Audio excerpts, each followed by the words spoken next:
my channel. Ayan guys, nakikita nyo ba yan? Kung anong ginagawa ni boss. Ano yan boss? Ano yan? Madre de Agua. Madre de Agua. Para saan? Kain ng aking baboy. Ah, may baboy pala siya guys. Anong baboy yon? Native. Native na baboy. Bakit pinapakain mo ng ganyan?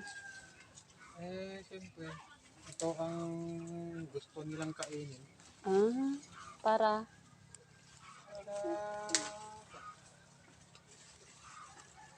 ang merienda nila. Merienda nila. Pero pinapakain mo rin ng ano, ng ibang Tuyo-tuyo lang. tuyo. Feeds. Di na. Konting feeds. Paamoy lang. Pero mas ano, yan ang lagi mo pinapakain pala. Ito para tipid.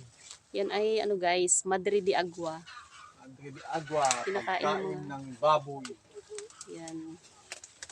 Para tipid sa gastos. Saan ang galing yung ano mo nan? Tinanim mo na ganyan, boss? Galing pa to sa Isabela. Isabela. Dami na guys, oh. Tingnan naman.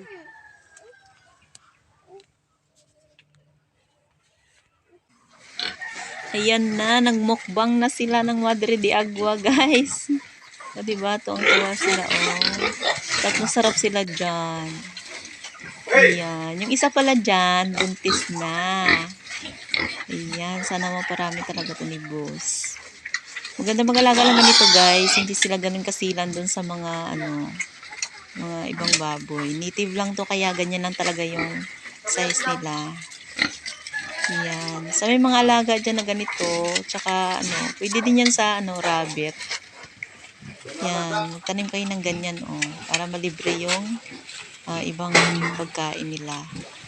Kunti na lang yung binibili ni boss din na darak. Tsaka minsan, pinapatikim niya rin ng feeds. Ganun. Ayan. Sarap ng kain nila. Minsan may mga ano din guys, yung mga nalaglag na bayabas dito, yung mga hinog na bayabas, binibigay ni rin ni boss sa kanila. Minsan saging, ganun. Ayan. Pa-subscribe naman sa mga hindi pa nakasubscribe. Maraming salamat guys. Maraming salamat sa mga lagi nanonood sa aming mga videos. Thank you.